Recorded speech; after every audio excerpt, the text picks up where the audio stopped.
ततश्च विबुधोत्तमतां दधानं पूर्वे सदा हृदि गुरुं करुणाकराख्यं लक्ष्मीनाथसमारम्भां नाथयामुनमध्यमाम् अस्मदाचार्यपर्यन्तां वन्दे गुरुपरम्परां यो नित्यमच्युतपदाम्बुजयुग्मरुक्मव्यामोहतस्तदितराणि तृणाय मेने अस्मद्गुरोर्भगवतोऽस्य दयैकसिन्धोः रामानुजस्य चरणौ शरणं प्रपद्ये श्रीमान् वेङ्कटनाथार्यः कवितार्किककेसरी वेदान्ताचार्यवर्यो मे सन्निधत्तां सदा हृदि. We looked at the properties and requirements apart from the definitions of truth, knowledge, inference, realization. All of these words we saw. We had to look at the words like Satya, Jnana. Now, Jnana in scripture sometimes refers to just the knowledge that you get, sometimes it refers to realization. Shankaracharya also talks about the difference between the two. What you get through Shravana is knowledge, but after that you have to do Manana and Nididhyasana to get the realization, says Shankaracharya. Here in Vishishtadvaitha, now we are going to talk about the concept of moksha. In Vishishtadvaitha, we say that knowledge alone is not going to grant moksha. Knowledge is necessary, but not sufficient. What knowledge are we talking about? And how is it that knowledge is not enough?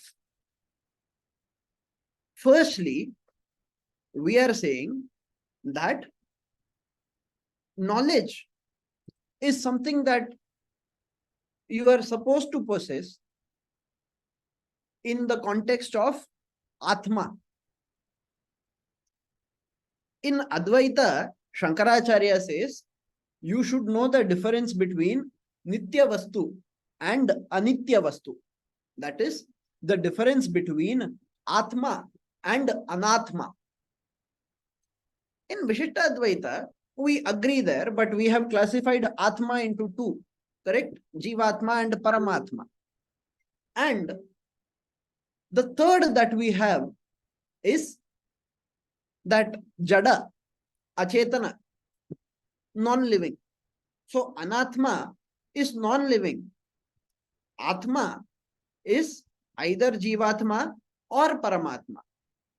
But what should you know about then? Should you know about just Jivatma or just Paramatma or what?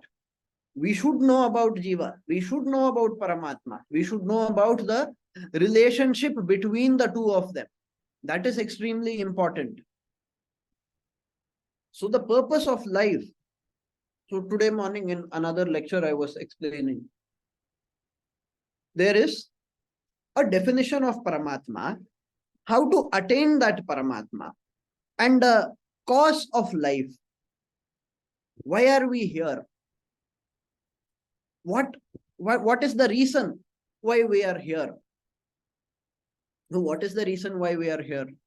Bhagavan, being Parama Karunika, being supremely compassionate, he did this Srishti, this creation.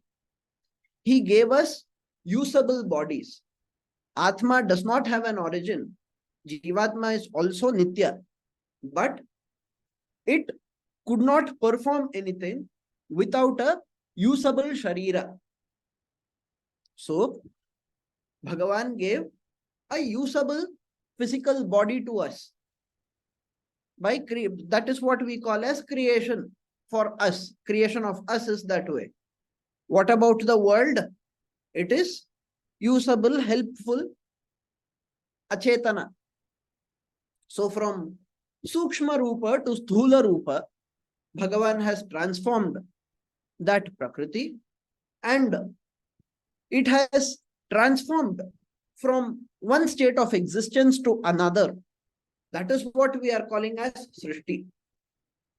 Why do we call this as compassion? Because we do not have the qualities that he has.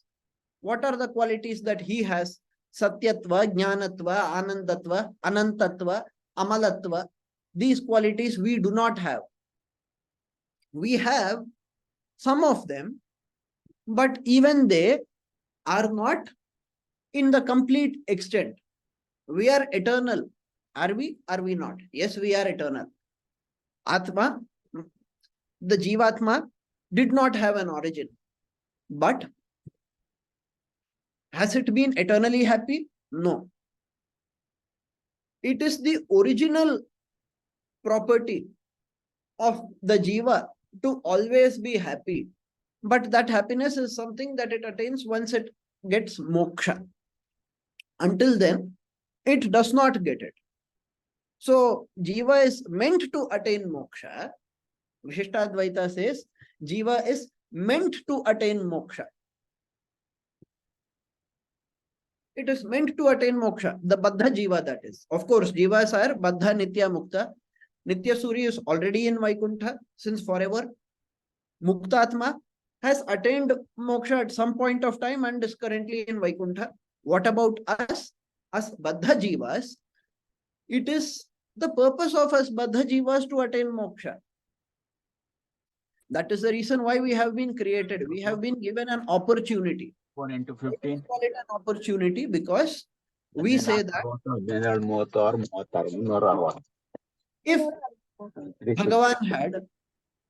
if Bhagavan had directly granted moksha, there would have been no free will. But we have been granted free will. And with the ability to perform punya karma and papa karma, he has given us freedom. Why does evil exist if there is Bhagavan? The answer is because he has given us free will and we are misusing it. And after giving that free will, once again, when evil increases, he comes to stop it. If you are not muted, kindly mute yourself.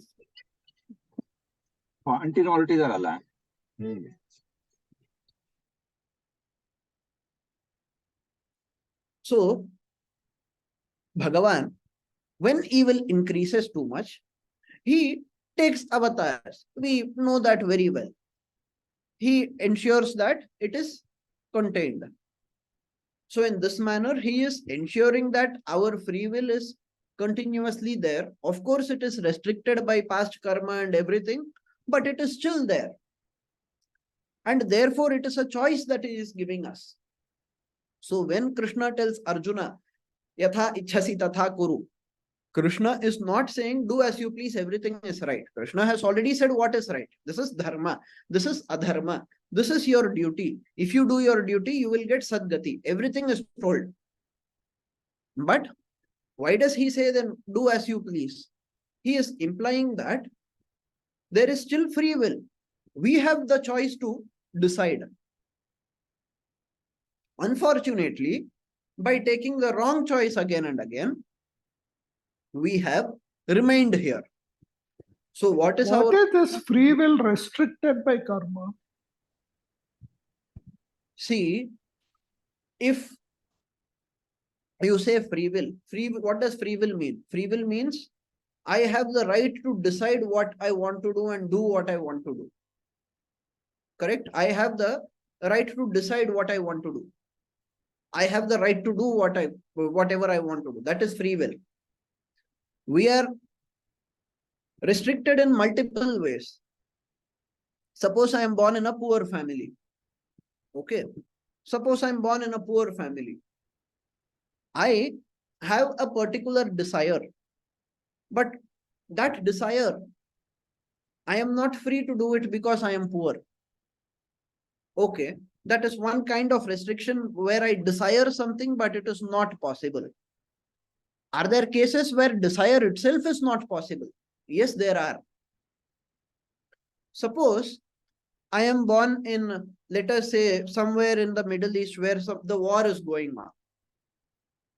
And let us assume that during the war there is a lot of damage. So my family is that of a refugee. I am given a shelter somewhere, and from one place to another, my family keeps moving. because there is war, there is hunger, there is a lot of problem going on. In such a place, okay, in such a place, in such a situation, I wouldn't have the time or the resources or the ability to learn about several concepts. Do you really think a person who is there stuck between Israel and Palestine today, that person, let us assume they are either Jewish or Muslim, that is what predominantly they are, right? Now, would they have time to start thinking about scriptures and start thinking about that too, the concept of Atma, which is being explained in Sanatana Dharma? That is a very, very rarest of the rare kind of a possibility. So, very clear. Thank you. I got the idea, karma. Due to birth, thank you. Due to birth, or due to the surroundings, or due to the people that we interact with, we may not necessarily know about it. So, do those people decide whether to perform Sharanagati to Vishnu or not? They don't decide. They do not do Sharanagati, that is there. But do they decide that they should not do Sharanagati to Vishnu? No, they do not decide that. They don't even know Vishnu. They don't know Vishnu. They don't know the concept of Sharanagati as taught by Sanatana Dharma. Therefore, they do not decide. So, although they are going in a particular direction, they are not performing Sharanagati. They are not taking the decision. Why? Because their ability to desire itself is not there. I can desire gold only if I know gold. If I don't even know what is gold, I cannot do it. I cannot desire it. So that is how it is, right? Anyway, so we are saying that as per Vishishtadvaitha, it is not just the goal of the jiva to attain moksha, it is also the nature and the fundamental purpose of the jiva to seek moksha.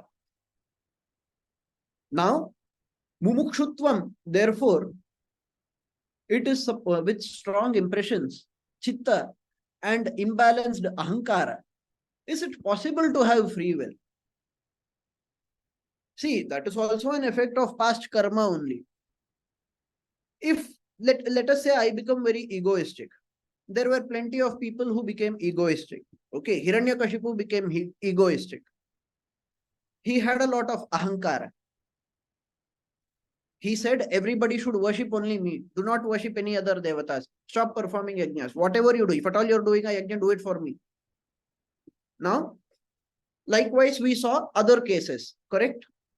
We see a story in Mahabharata also. In Srimad Bhagavatam, the story is explained, in fact. So there was a king who imitated Krishna. He imitated Krishna in every way. He said, I am only Vasudeva. You should worship me. And he sent messengers to Krishna. He said, oh Krishna, you are pretending that you are Bhagavan Vasudeva, but you are not.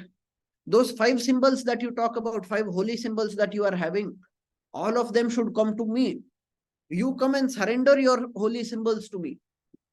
In this manner, he wrote and sent a message to Krishna. There are such people. Okay.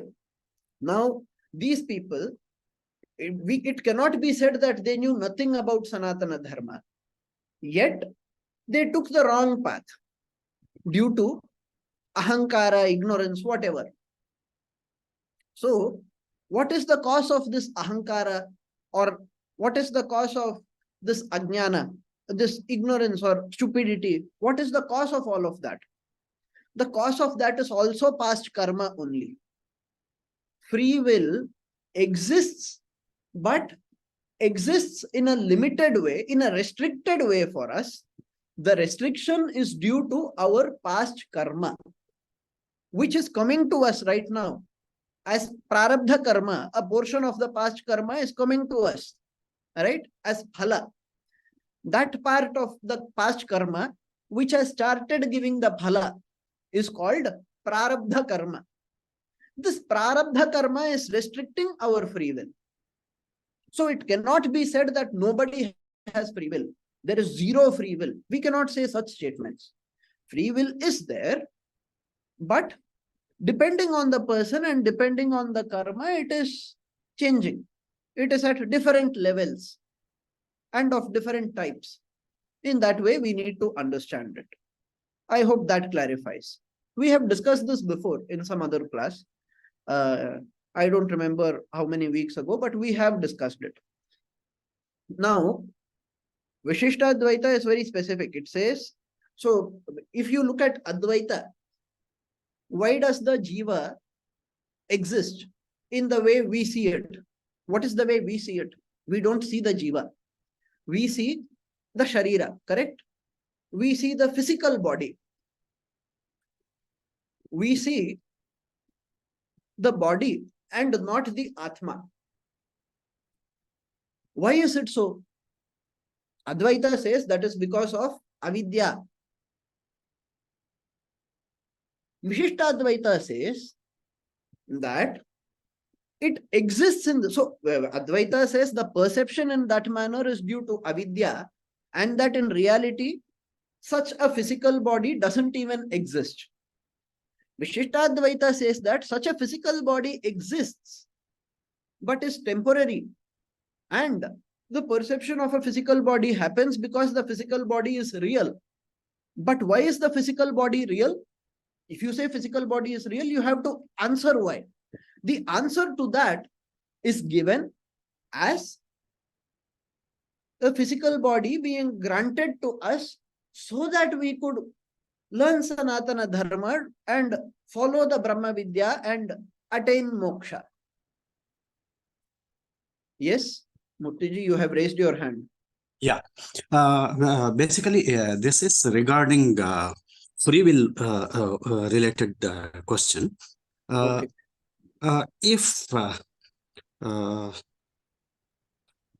If I look at my own experience, day-to-day experience, so at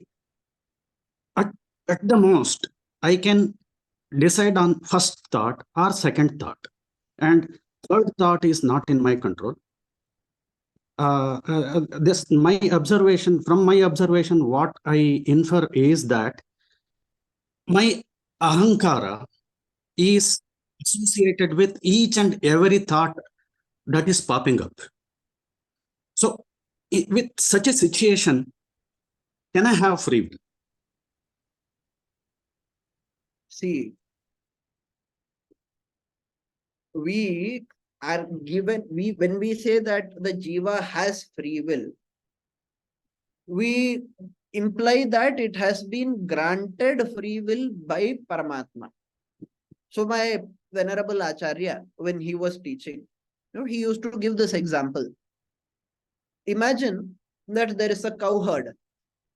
He takes the cow to some farmland or some grassy area. The cow has to eat grass, correct? But what does the cow herd do? He does not stand with the cow all the time when it eats grass. So there is a pole. The cow herd, he takes a rope and he ties the cow to the rope. Okay. He has tied the cow to a rope. This rope is of a specific length. The cow cannot travel beyond. Therefore, he will not lose the cow. But at the same time, within the length permitted by the rope, the cow can travel and eat all the grass it wants, reject all the grass it wants. Correct? If it wants to eat a particular plant, it can. If it doesn't want, it need not. But all of that within the radius of that circle created by the length of the rope, not beyond that. This is how free will was explained to me, okay, with this example. So yeah, that makes sense. The rope being our karma phala, our past karma that is now coming in the form of karma phala and restricting us due to reasons like ahankara. See, ahankara is one effect. Let us say I do not have ahankara. Will I be able to do anything and everything if I do not have ahankara? Not necessarily. We should remember that. So, ahankara is to be avoided, but it is not the only cause of lack of complete control. The real reason of lack of control is the karma that we have. That karma, some of that prarabdha karma has come to us and is torturing us in the name of ahankara. Some will torture us in the name of mamakara. Some will torture us in some other name. All of the bad qualities that we develop, right? If we are developing bad qualities, some of the bad qualities are developed due to past karma. Some of the qualities that we have developed and want to come out of, we are unable to come out of that also due to the effect of past karma. So karma is very, very powerful. Fortunately, it is not a sentient being. Karma is just a system, and that system is maintained by Bhagavan. It is a system of fairness. Correct? Paropakaraha punyaya, papaya paripidanam, as it is said. We understand that karma is a system of fairness that is kept in place and is always active as long as we are here. So we are all under the control of karma, karma vashya, karma baddha. We are that way only. How do we get out of it? We get out of it. So to get the effect of karma is our repeated births and deaths and the lives that we live. And to get out of it, therefore, we should get out of samsara sagara. Correct? So, as Shankaracharya says, punarapi jananam, punarapi maranam, punarapi janani jadhare shayanam. After that, what does he say? He says, iha samsare bahu dustare. It is indeed very difficult to cross.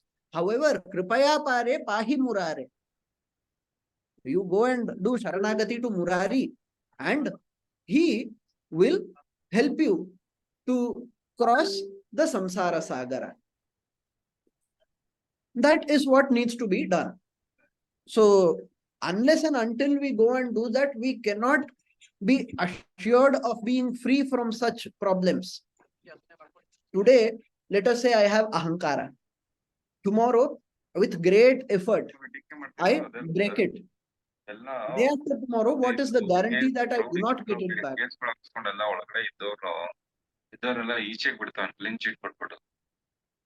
So, kindly mute yourself if you're unmuted. Unless you want to ask a question or make a point that is relevant to the class. Now, there is a reason why we do not have enough control. Why don't we have enough control? Because of our past karma. Why is our past karma torturing us this way? Why can't Bhagavan directly cancel off everything and give us moksha? Because that would be unfair. See, the education system in India, what is the aim? To produce graduates. In the context of college, it is to produce graduates. Then why don't they declare everybody as pass and keep giving good marks to everybody? They don't, right? If you score well, you graduate. If you do not score well, you are considered a failure and you have to retake the exam. Is that unfair? No, that is 100% fair. So in the same way, Bhagavan also rewards us or punishes us based on our past karma. The punishment comes in various ways. We are, in our context, we are looking at two different ways.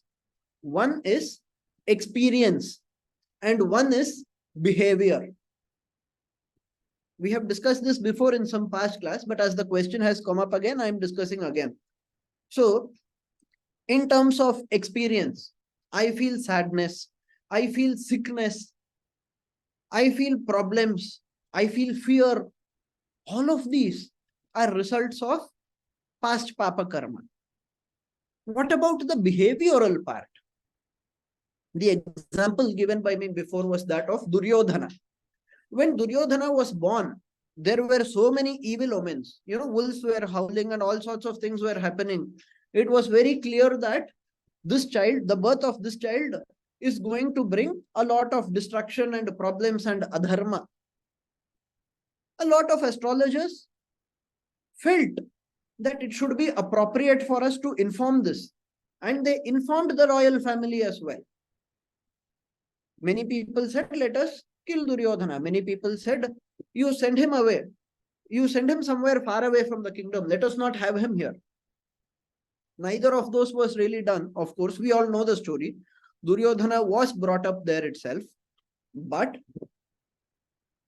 at one point of time, when it is mentioned that everybody knows Duryodhana is evil, we knew even when he was born that he is going to become an evil person. At that time, Duryodhana asks, he questions back. He questions Vidura. And he says, what are you saying? Let us assume I am evil from birth. Let us assume I am evil by nature. Is it my fault in any way? Is it my fault in any way that I have been destined to be evil? You shouldn't blame me for that. You should blame your Bhagavan. If you're calling that Krishna as Bhagavan, you should go and blame him for everything. But what is the actual answer to this argument? The answer is that if you are born evil, or if you are born ignorant, or if you are born foolish, or if you are born with some kind of physical handicap or a mental handicap, or if from birth itself you are showing traits of great ahankara and mamakara and so on, all of that is also karma phala only. Traits that are shown from birth are results of karma phala.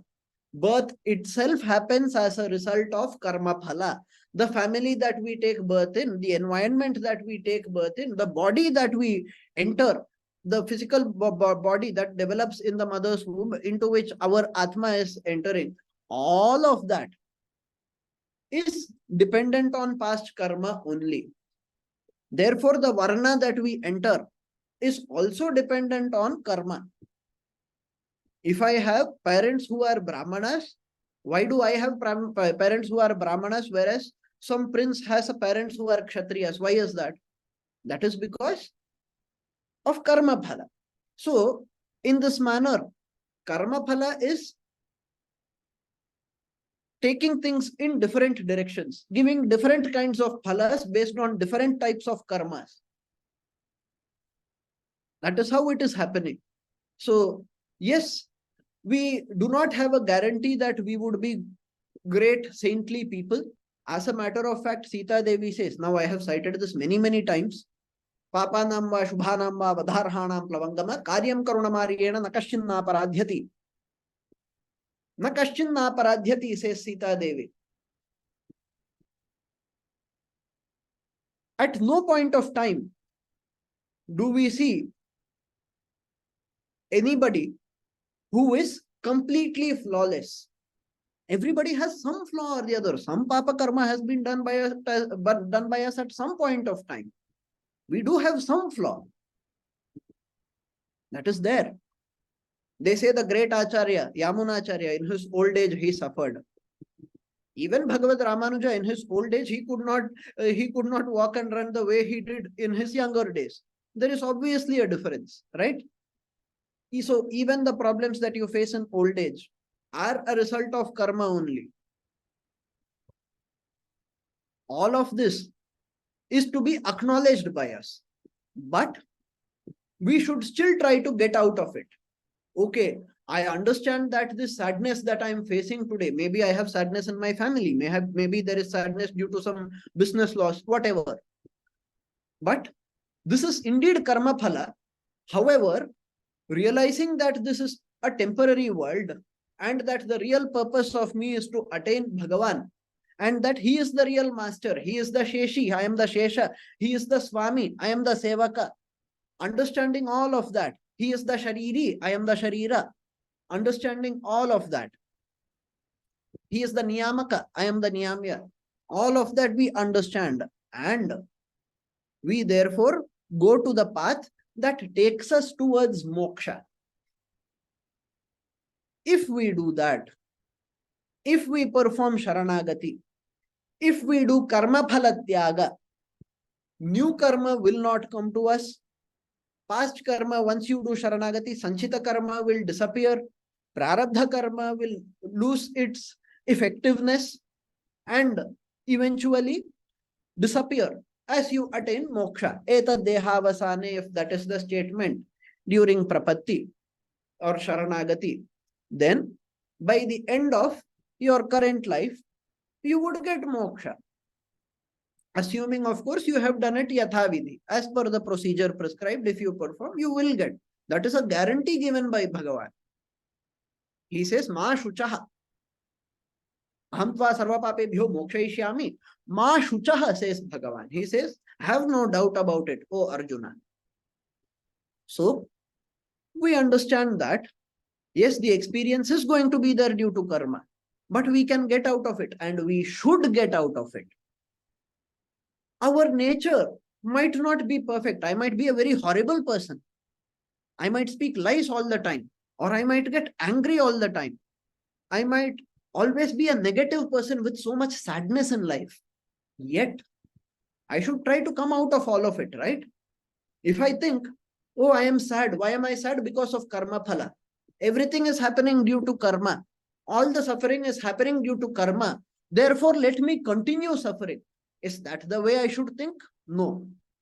I should think that I should come out of suffering. Why? Is it a selfish thing to come out of suffering? No, not simply because I want to feel happiness or something like that, but because the real nature of the jiva, as explained by Vishishtadvaitha, the real purpose of the jiva is to do kainkarya to Bhagavan in moksha sthiti. That nitya kainkarya I should desire. Bhagavat kainkarya rupa moksha. I have to do seva to Bhagavan in the state of moksha. That should be my aim. If I think that way, why should I think that way? Why should I think that way? If I do not think that way, there will be problems. Bhagavan is only going to grant moksha. Bhagavan is only going to give us the opportunity to perform seva to him. That is the way in which we have to think.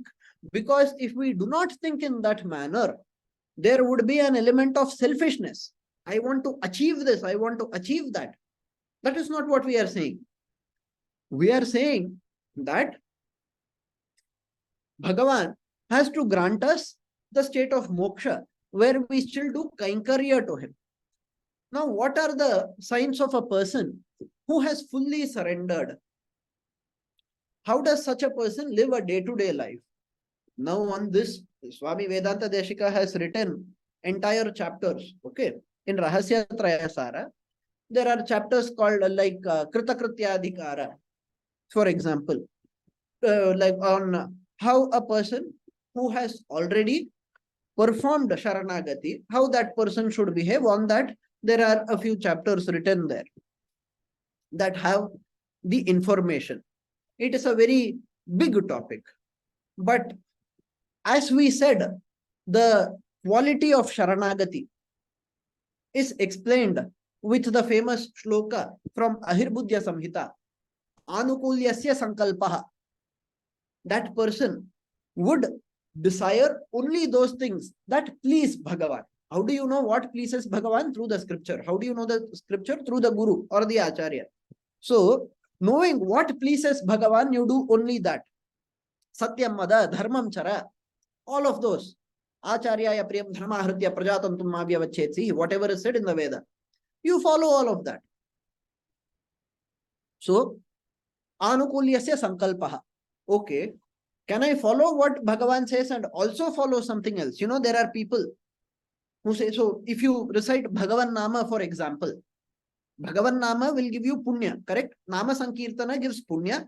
Nama Sankirtana has very great benefits. In Vishnu Sahasranama, after Vishnu Sahasranama, what is the Phalashruti that we recite? We recite so many shlokas in Phalashruti. Vedantavo Brahmanasya Kshatriyo Vijay Bhavet, Vaishodhana Samudrasya Shudra Summa Apniyat, we say, Dharmarti Prapniyat Dharmam, Arthati Chatma Apniyat. We say that depending on the Varna, the person would get the primary duty of the Varna achieved. Depending on the person, a person who seeks Dharma will get Dharma, a person who seeks Artha will get Artha. Whatever Kama is there, Dharmika Kama, that Kama will also be achieved. A person who wants moksha will also go towards moksha. All of that is said, correct? So, what we are saying is that Nama Sankirtana is so powerful, it definitely pleases Bhagavan and it gives us such great benefits. Here is a question. Let us assume that I recite the name of Krishna every day. Would it be okay for me to live life as Kamsa? What was Kamsa doing? Adharma. What was Kamsa also doing? Taking the name of Bhagavan.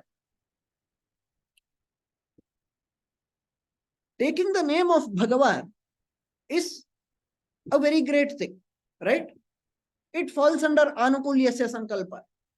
But all the other adharma that he did, can it be validated? Can it be called as valid and fair simply because he is doing Nama Sankirtana? It cannot. So no matter what you do, just because you recite the names of, I will recite the names of Bhagavan, therefore I will not follow Varnashrama Dharma. There are people who say that. There are people who say, I am spiritual but not religious. I like reciting the names of Bhagavan, but I don't like all of these rituals that are given. What is this Sandhya Vandana? Why should we do it? I don't see any point. I pour water. Where does the water go? It gets evaporated. It goes into the air and then it comes back here only as rain. What are you saying that the Arghya goes to Surya and helps the Surya? Helps Surya Deva? What sort of nonsense are you saying? I think all of these are additional things that are added in the scripture for physical and mental benefit of the people and not for the spiritual benefit. So there are people who say this, right? So they say that all the rituals that are mentioned, they are only for physical and mental well-being. Do meditation, that is for mental peace. That does not mean that you have to do it every day. You do not have to do Brahma Yajna every day. It has some benefit for you physically or mentally. That is the reason why it was prescribed. If you have to go and look at Surya Deva in Madhyanika Sandhya Vandana, that is because it helps you in some way. Looking at the sun in that manner. That is how you should understand it. So I should not do it simply because Dharma has stated it. It is just a minor benefit. There are plenty of people in the world who are not following this Dharma. The majority of the world does not perform Sandhya Vandana. Even among Sanatanis, Advijas are not performing Sandhya Vandana. So what about it? Why should I follow? I don't think I should follow. I am reciting Bhagavan Nama. You are saying that Bhagavan Nama will give me so many phalas. Therefore, I am getting all the phalas. You are saying that it will get me out of all the papas, right? That is all I want. Why should I follow anything else if I am reciting the name of Bhagavan? If people start questioning in this manner, it would lead to trouble after trouble. Because while following one good thing, they are also going to do things that are not appropriate or reject things that are called as their duties. So on one side, you will be cancelling your past papa karma. On the other side, you will be accumulating new papa karma. Is this the way we should live? No. Therefore, yes, we should do things that please Bhagavan. But side by side, we should also avoid things that displease him. Pratikulyasya varjanam. So, the shloka says, Anukulyasya sankalpaha, pratikulyasya varjanam. Then what does it say? It says, Rakshishyati iti vishvasaha. So in pratikulyasya varjanam itself, there is another shloka that I have cited before. I believe it is from Vishnu Dharma and it comes again in Madhula Smriti also.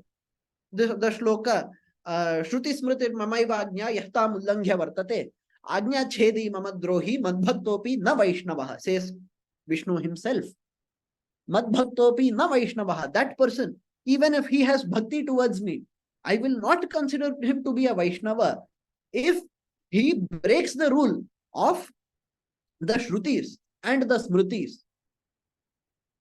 If he ignores the teachings, if he ignores the rules, if he ignores the vidhis, and he breaks the rules that are given, I will not consider him as a Vaishnava, says Bhagavan. So, we have to do things that please him. We have to stop doing things that displease him. Rakshishyati iti vishvasaha. We should have faith that he is there to protect us. He will protect us. He will save us from the samsara sagara. That faith has to be there. Correct? So, Goptritva Varanam Tatha Atmanikshepa Karpanye Shadvidha Sharanagati. How is Bhagavan? Imagine a cow. You know, there are lots and lots of great qualities of a cow. One of the qualities that is praised in our context is how the cow removes dirt from its calf. No matter how dirty the calf is, it is still my child. If I do not clean the calf, who will clean it? Therefore, let me go and lick its body and clean it. The mother can avoid doing it, right? The mother could ignore a calf that becomes dirty and accept only the calves that are clean. It does not do it.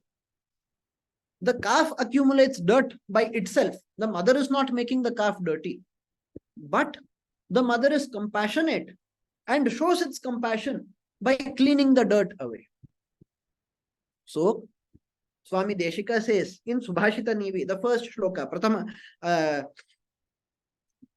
Sujanaya Pumse Mahyamapi Prathama Durjanaya Namaha.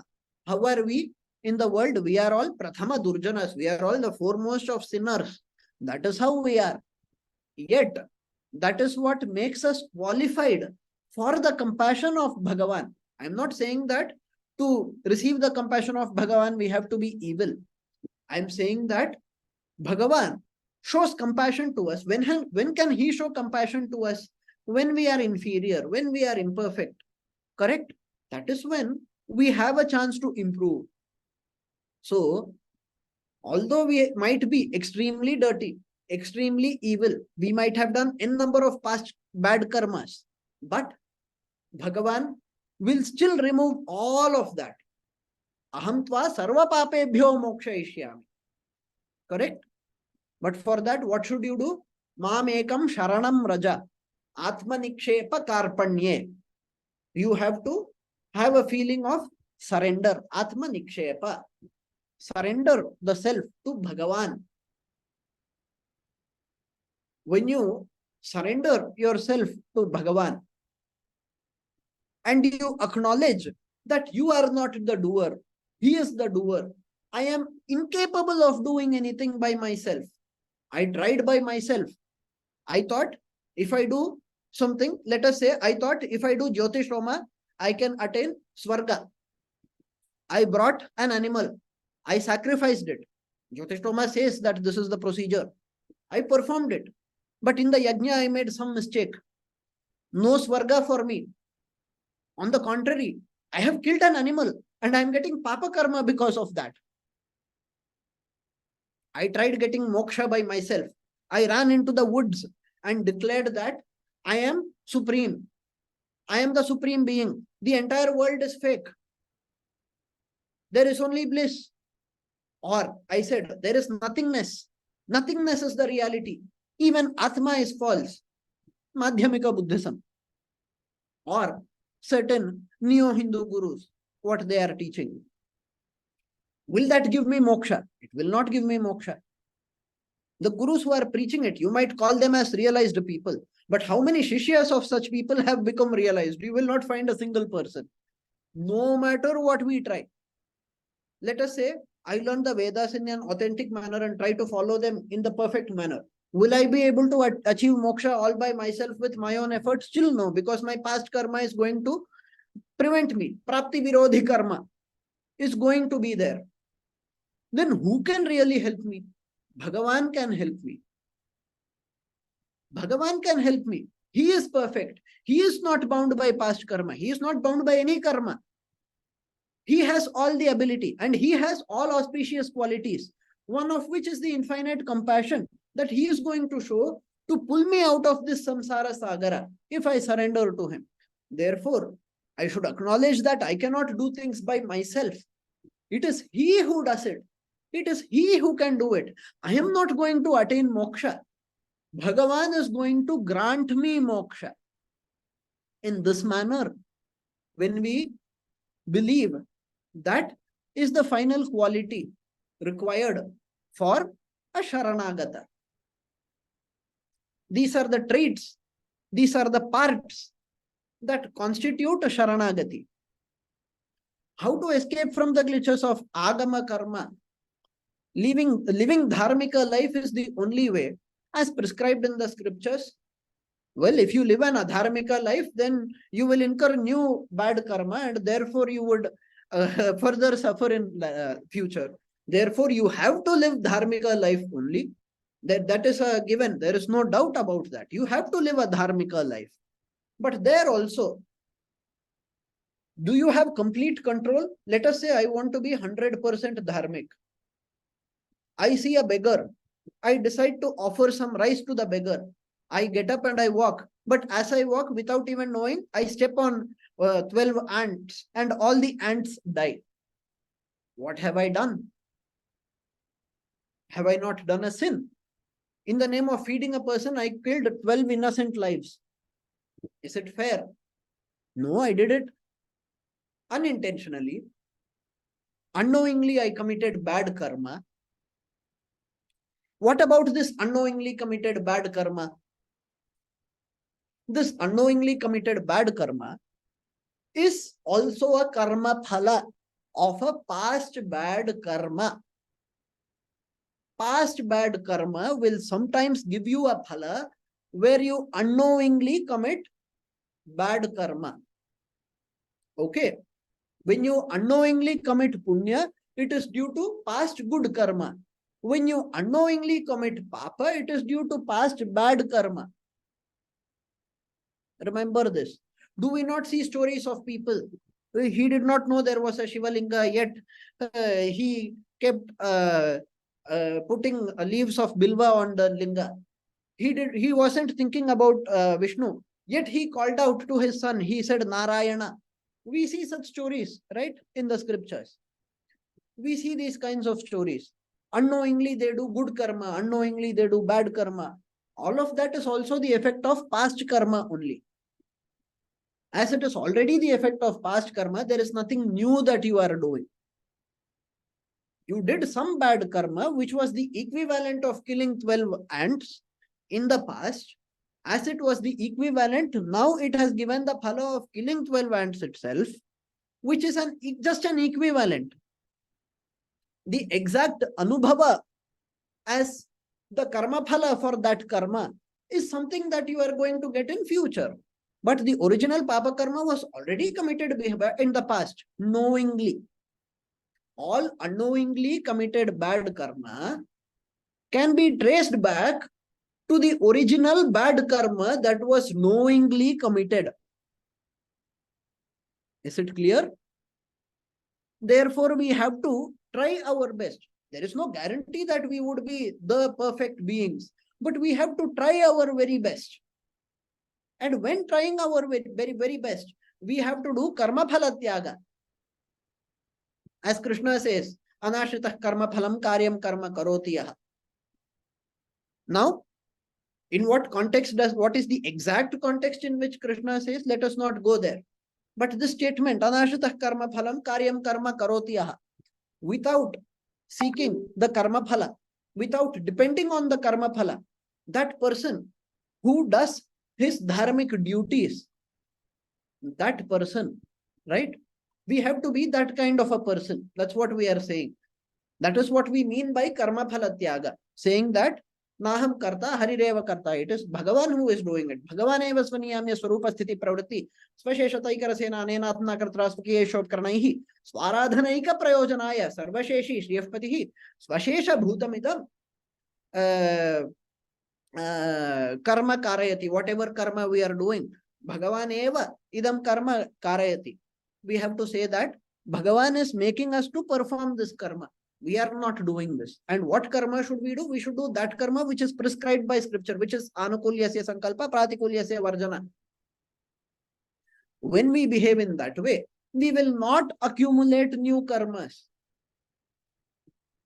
Because karma phala has been foregone. We have declared that the karma itself is not ours. Therefore, the phala will not come to us.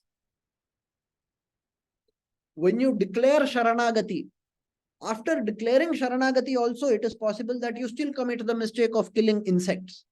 Then will moksha get cancelled for you? No. Sakrideva prapannaya tavasmiti cha yachate abhayam sarvabhutebhyo dadamyetat vratam mama. Sthite manasi susvaste sharire satiyo naraha dhatu samye sthite smarta vishwarupam cha mamacham tatastam riyamanam tu kashtapashana sannibham aham smarami madbhaktam nayami paramam gatim. In this manner, there are multiple shlokas where Bhagavan has said that he is guaranteeing us moksha. That paramagati is being guaranteed by Bhagavan. When we are capable, we will perform the karmas. When we are incapable and if we are not able to perform, that is okay. But Bhagavan will still take care of us. If by mistake I do some bad karma, that is done by mistake. The mistake was done as a result of past papa karma. Am I intending to do something wrong? No. Is my mind therefore clear? Is my mind only having good karma in thoughts? Yes. Therefore, are my actions aimed at being dharmic? Yes. Are my words dharmic? Yes. So when your mana, vak and karma are all directed towards dharma, you don't have to worry about the result. You are not the doer of the result. Correct? Ma phaleshu kadachana. Karmani eva adhikaraste. So, behave that way. And when you behave that way, you will get out of all of these problems. That is the teaching of Bhagavad Gita. That is the teaching of Ramayana. That is the teaching of Mahabharata. That is the teaching of Varaha Purana. That is the teaching of Bhagavad Ramanuja. That is what we are talking about. Is it clear? Very clear. So everything is happens due to karma. We should be very careful. We should be dharmic and we should surrender. Yes, because we cannot go and change the past, but we do have some level of free will, right? We do have some level of decision-making control with us. How do we exercise it? We do not say, I have control, let me do this. I have control, let me do that. I might, of course, take a bad decision and do something wrong. That should be avoided. So we should try to do only good things. At that time also, if I think I am going and doing good things, like the example that I gave, I think, okay, I have the right, I have the ability to help this beggar. Let me go and help the beggar. In the process, I killed so many ants. I gave food to the beggar. I did not know that the food was having some germs. The beggar consumed the food and fell sick. Now what has happened? I tried to help, but the phala, the beggar is suffering because I gave the food. So we think we have complete control. We do not have complete control. So we should relinquish all doership. We should relinquish all doership. Sarvadharman parityajya. It implies that we should understand that we are not doing all of this dharma. We are not doing this. We are being driven to do it by Bhagavan. And Bhagavan is driving us to do punya. Bhagavan is driving us to do dharma. Think in that manner and do only dharma. Think dharma, speak dharma, do dharma. That is how you should behave.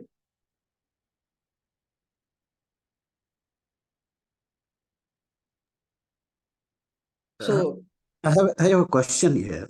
yes.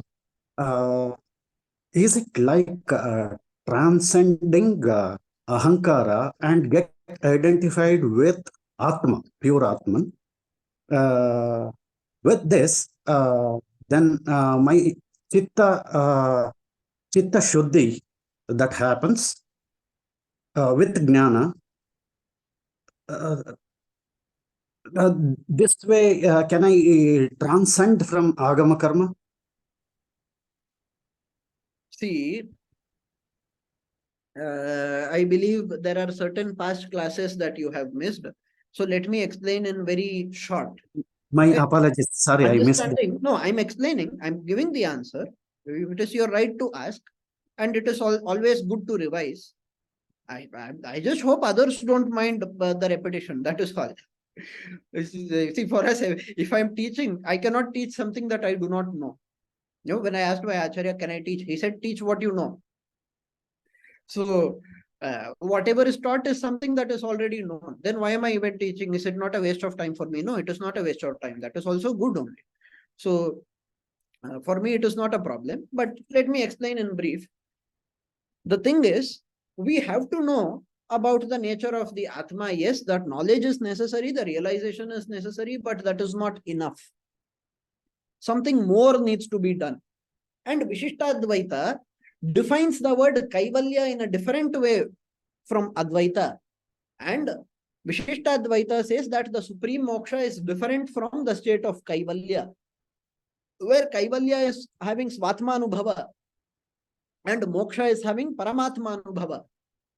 So if I simply realize that, yes, I am the Atma, I am not the physical body, I am not this, I am not the mind, I am not the non-living thing that is comprised of these hands and legs. I have realized all of that. Suppose I realize that, yes, the Atma is made of knowledge. I acknowledge that. Atma is Chit, right? Chit means sentient. And when you say Ananda Rupa, Ananda is also a type of Jnana only. So, all of these things, when you realize, that does not necessarily mean that you get moksha. There is a possibility that you enter into the field of Svatma Anubhava, Anubhava of the Jiva, instead of the Anubhava of Paramatma. That is a state which is in between the usual Anubhava that we have, Sukhanubhava, Dukhanubhava here, and the pure Sukhanubhava that we would have in the state of moksha. This is in between. We are not saying that the happiness, the level of happiness that is going to be experienced is going to be limited or finite. We are not saying that. But we are saying that this sthiti itself is limited. Now, in Vishishtadvaita, if you look at the Sampradaya, there is a divide into Vadakalai and Tengalai. Uttara Kalarya and Dakshina Kalarya. Uttara Kala, Dakshina Kala, there is a divide. Now, as per Vadakalai, the explanation is that once you attain this Kaivalya, firstly, it is not necessary to attain this. You should directly try for Paramatma Anubhava and skip this. But suppose you have attained this, what will happen? Suppose you have attained this, you will not fall back to the state of an Aishwaryarthi, but you can still advance further and you would eventually attain the final moksha, that is Paramatma Anubhava. It has been delayed. Paramatma Anubhava has been delayed due to the attainment of Svatma Anubhava, but it will still happen at a later point of time. This is how Vadakalai explains. Tengalai says that Kaivalya Anubhava is eternal and it happens inside Shri Vaikuntha in a different region. The Kaivalyarthis are going to experience this phala. So this is also going to be there. Therefore, there is an abhipraya bheda. There is a difference in opinions. However, both completely agree with the fact that Svatma Anubhava is inferior to Paramatma Anubhava. It is not exactly the same. So Paramatma Anubhava is something that you would get if you do not keep thinking about yourself. I am the Atma, I am the Atma, I am the Atma. You have Ahankara then. If you keep saying I am, then you have Ahankara. If you say the body is not mine, this is not mine, that is not mine, only the Atma is mine, then you still have Mamakara. Therefore, do not think about the Jiva, think about Bhagavan, think about Paramatma. That will give you the phala. Is it clear? Yeah, thank you very much. Okay. So we will conclude today's class today. If there are further questions, please feel free to ask in the next class. श्रीवत्सवंश कलशोदधि कौस्तुभस्य श्रीवासराघव गुरोस्तनयं ततश्च विद्या अवाप्य विबुधोत्तमतां दधानं कुर्वे सदा हृदि गुरुं करुणाकराख्यम्.